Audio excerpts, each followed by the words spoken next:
All right, everybody, Daniela here, and thank you for joining us for the Spa Marketing Made Easy podcast. I have a very cool guest today. I know that you guys, when I start to talk about numbers and metrics, you may want to just kind of tune out and be like, oh, that's not the most fun topic to chat about. But you guys, it is so, so important. And I have Amy, who is the CFO of Scottfree Salons, joining us today to talk about retail, to talk about metrics, to figure out what you need to be paying attention to in your business. So, Amy, thank you so much for being here. Thank you. I'm super excited to talk to someone who's excited to talk about metrics with me. So we were having a little conversation before the show started, and I found out that I have a fellow retail obsession friend, someone who's way into retail. It's something that, that's what I'm really known for. That's what I work quite a bit with my med spas and different accounts that I'm coaching. And that is your zone of genius with your salons, working as the CFO. It is. It is. I actually love products myself. I've always been like one of those people that love skincare products, love hair care products. And so I feel like I'm a good person to kind of help with those metrics as well, because I'm also a huge consumer. So I know usually what works and what I'm turned off by as well. So I can usually give some good insight. Yeah, and that's so important, right? You have to love what you sell. Otherwise, Mhm. it's not going to happen. So, how did you get into the salon world to begin with? What's your background? I have a business background. When I worked for a few different salons kind of over my lifetime. Mhm. When I was in college, there was a salon that we went to that was near campus that had tanning and everything. And when tanning was really a big thing. Yeah, don't say that to an esthetician. Yeah, right. Exactly. Yeah. And so I became friends with the owners and then began working in that salon. And it was a small salon in a small town, and it was really, quaint and friendly. And so I kind of got the salon bug. Mhm.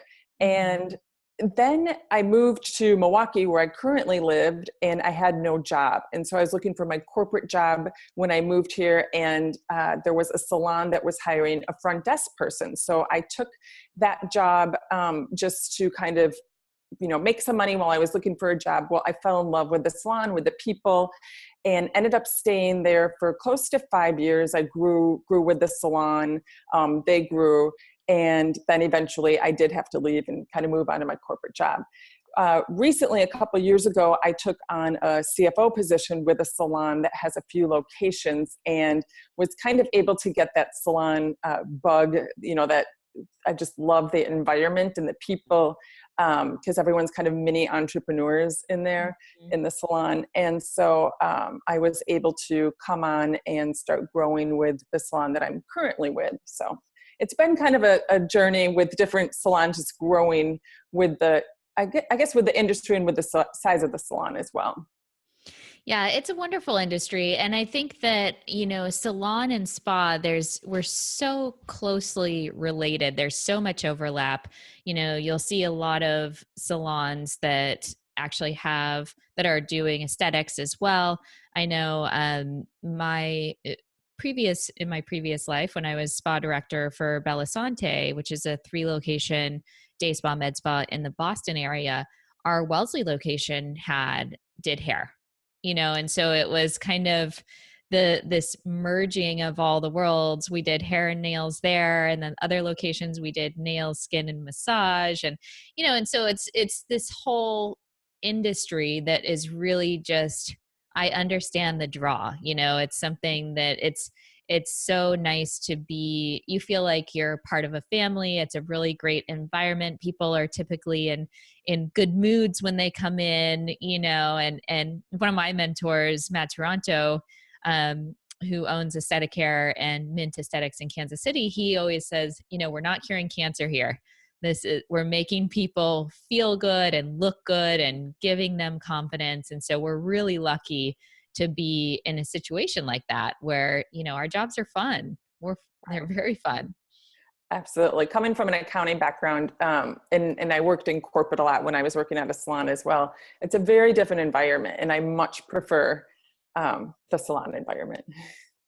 So let's get into retail because I really would like to kind of compare and contrast the salon world to the spa world. And I know that, as the CFO for a big salon, you're going to have a really good pulse on what's going on metric wise, like what is kind of the standard, what you're looking for, what metrics you're wanting to track in a salon world. And I'd love to compare that with spa, with med spa and day spa, which I feel I have a pretty good pulse on.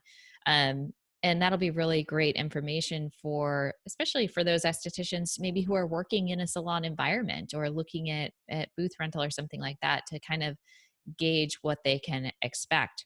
So, what, as the CFO, what would you say your top metrics are that you're looking at, just overall, include retail, but overall, what are you really tracking as the most important to gauge the health of the business?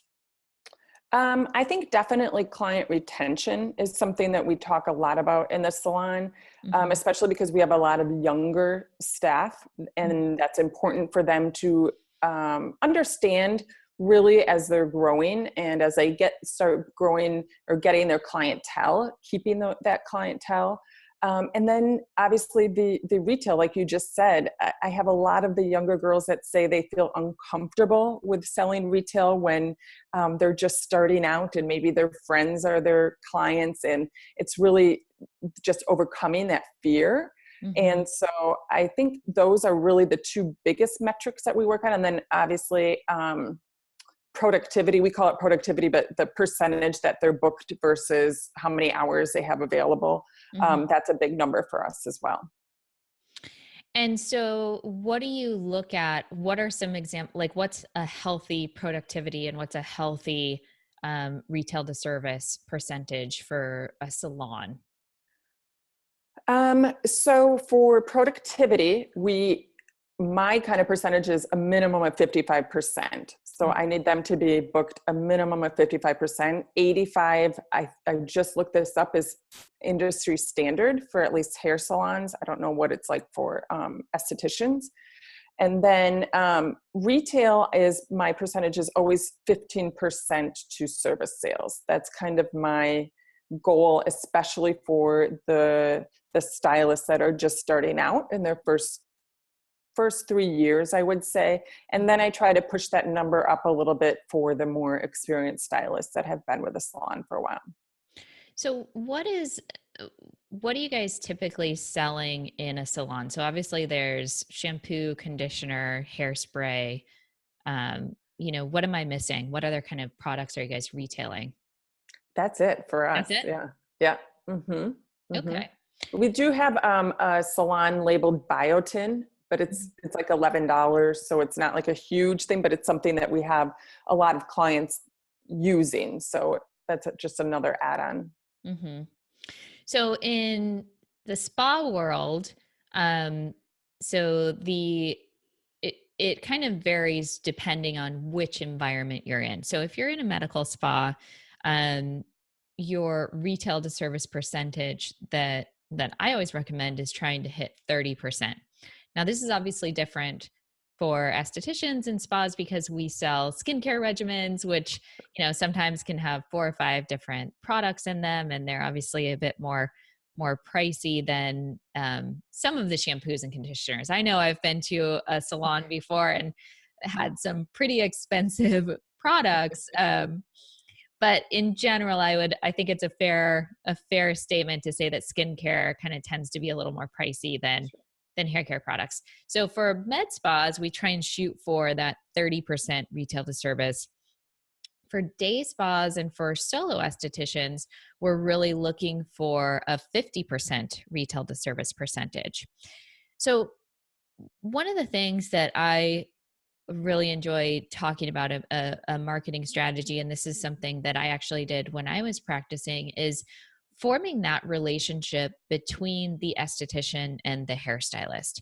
And the way that I would recommend doing that is by having the esthetician go out, connect with their hairstylist, give them, invite them in for a complimentary treatment, let them experience, the service, let them, they can, so that they can have a firsthand testimonial and they're not just recommending somebody, just because they met them and they think they're nice. They actually know that they are good at what they do. Um, and then I recommend giving gift cards. And so that the hairstylist can give their clients, maybe a $50 gift card or whatever it is, to go and see that esthetician and kind of partnering. And the esthetician just, there's no cash value, but the esthetician takes $50 off of the service. How would do you think have you seen those kind of strategies working or those kind of partnerships working in your salon? And if you have not, are there any other strategies that are working with other spa industry professionals?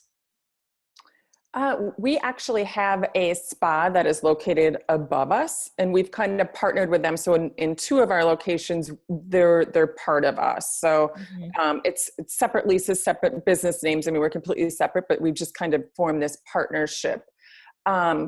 We haven't done anything like that you've suggested. I love that idea. We've just done things like on certain days we'll do, let's say, $20 blowouts or something. I'm just throwing out a number there, but like a discounted blowout for their clients. If we have maybe someone that had a cancellation or something like that, we'll do some sort of like discounted service in that respect. But I like your idea, which is something I might implement. Good. Yeah.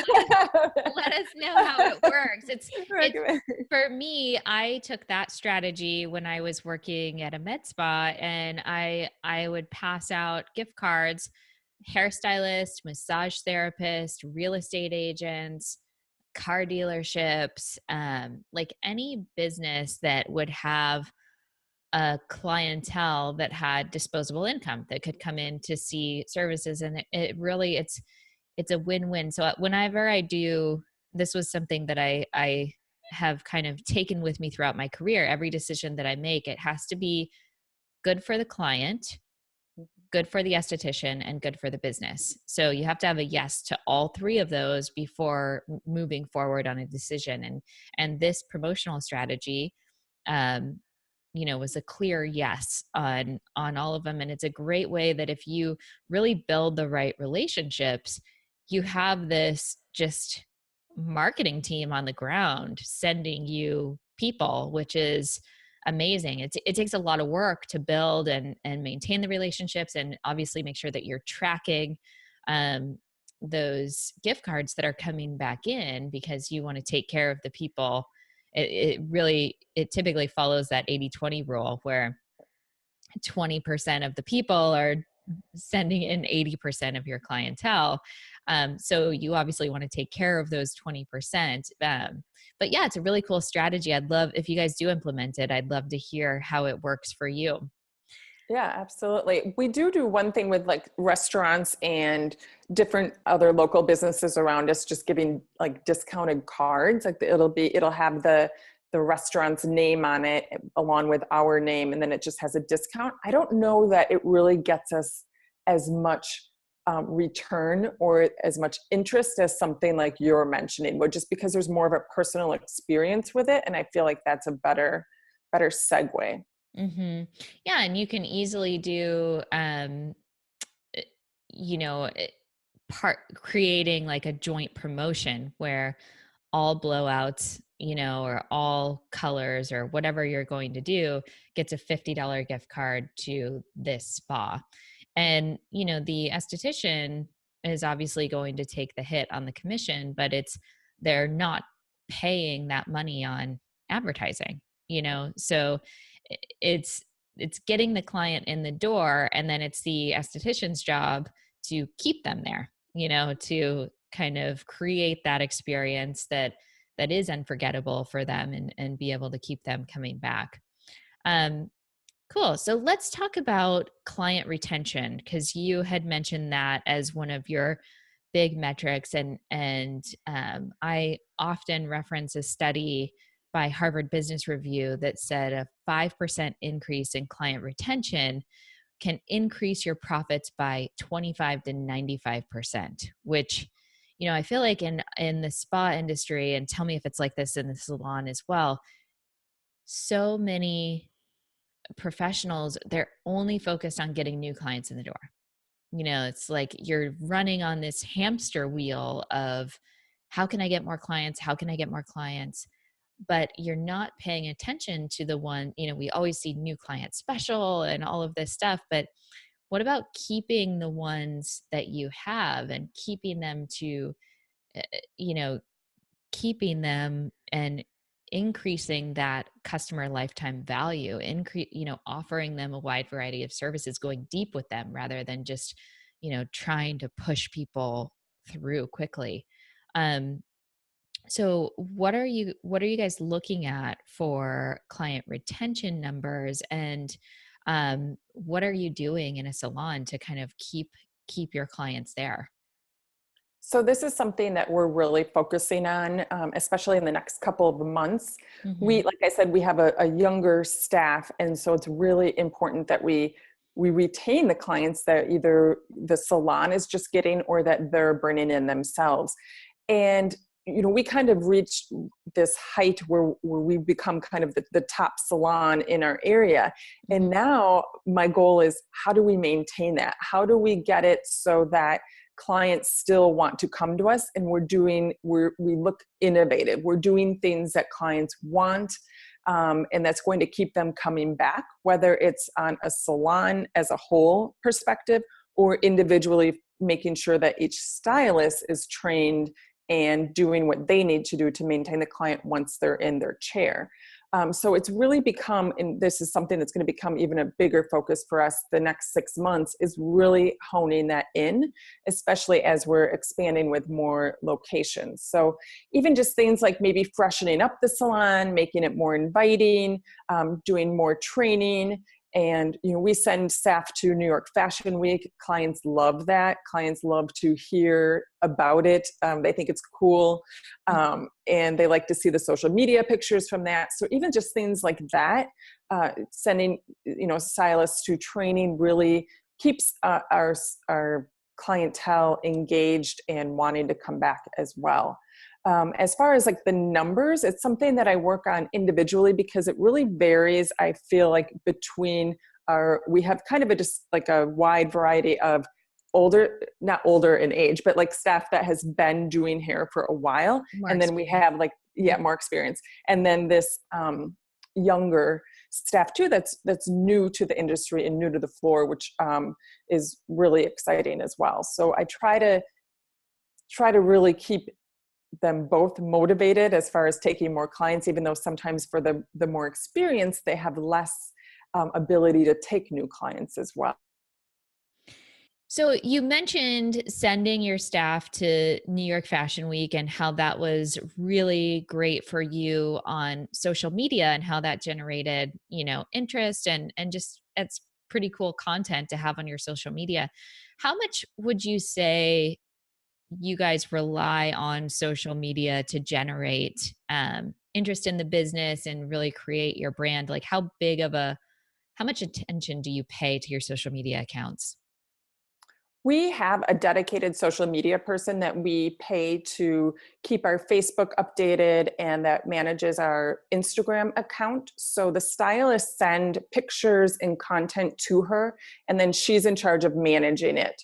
Um, as far as the stylist, they post their own pictures and stuff like that, and then just tag the salon as well. Hmm. And to be honest with you, the number of clients that the staff tells me that they get from social media is a lot. And I'm actually surprised by how many clients reach out to stylists and say, or new clients and say, hey, I saw that you did this on someone. I want the same thing. And they come in and make an appointment. So it's really fascinating to me how much it works for our staff. I don't have a specific number on it, but I know as we can dedicate more time to it and really get good pictures and good content out, it's only going to work better for us just because social media is so visual as well. Yeah. I mean, I've noticed that even on my stylist that I go to here in Hawaii, she does a lot on Instagram. And I'm always like seeing her pictures, and it just makes me also remember like, oh, I need to make a hair appointment, or oh, that's a cool style. So it also kind of ties into the retention piece if you're following your stylist, because then they're constantly in your mind. And I am someone who is so guilty of going way past my due date for hair, which I probably shouldn't be telling a salon CFO, but Yeah. it's a struggle for me. It's one of those things that it's like, I always am like, oh, my hair and my nails, I know they need to be done, but it's always, with a 10-month-old, and Yeah. it's like, oh, just, it's nice, but it just takes so much time. So I'm so guilty of that. I'm actually the same way, which is funny because I don't work in the salon. I actually work from home and I go to the salons as needed. And it's always like last minute, I'm trying to get in, seeing who has some time to quick put some color on my hair or something. So I'm terrible as well. So Well, yeah, that's on my New Year's resolution list every year. Like, stay yeah. up to date. Cool. Well, is there any other tips or advice that you would offer, from your experience as a CFO, that you would offer to either a spa owner or a solo esthetician, someone who's running their own business? What advice would you give them as far as how to make sure the health of their business is, intact from a metric standpoint? Sure. I think just knowing your numbers, even if you maybe don't know what is a good or bad metric, we talked about some today, but just having that benchmark for your business and then watching them every week, every month, whatever works for you, and just making sure that they're increasing, and just really paying attention to those numbers, or having someone that is responsible for that. Like I mentioned to you that I used to do monthly meetings with the girls, and they were like goal setting meetings, and we would go through metrics, and there were some that loved it and there were some that hated it, and Mhm. they just didn't understand how it impacted them.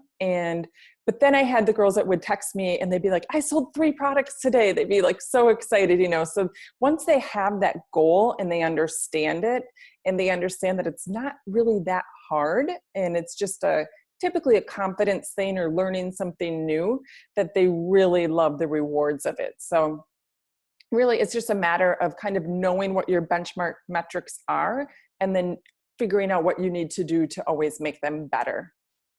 Yeah, I think you have a really good point there. It's always like numbers and spreadsheets and all of that stuff. It can just seem overwhelming and scary.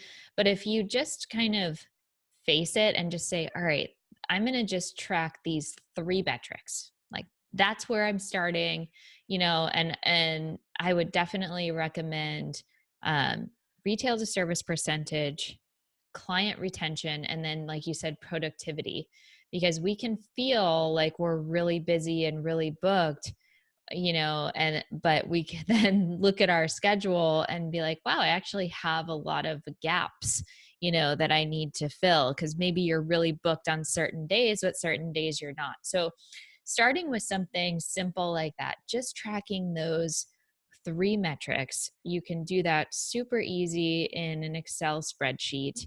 If you guys are not familiar with how to use Excel, there's tons of tutorials on YouTube. If you guys have questions still and you can't figure it out, go ahead and tag me in the Estheticians Connect Facebook group, and I'm happy to kind of help you get that started, because it is something that's so important. But if you can't measure it, you can't manage it. It's one of those things that, if you are able to track the metrics, you will really know if your business is thriving or if it's slowly dying. And that's we want you to be thriving. We want you to be growing in this industry. And so it's knowing your numbers is power. So Awesome. Anything else you want to add to this episode to make it complete, Amy? One other quick tip is we do a lot of incentives for our staff for numbers. So whether it just be increasing retail, so we can do like a promotion for our staff for a whole month. You know, we would post their goals, and then if they achieve them, they would earn something.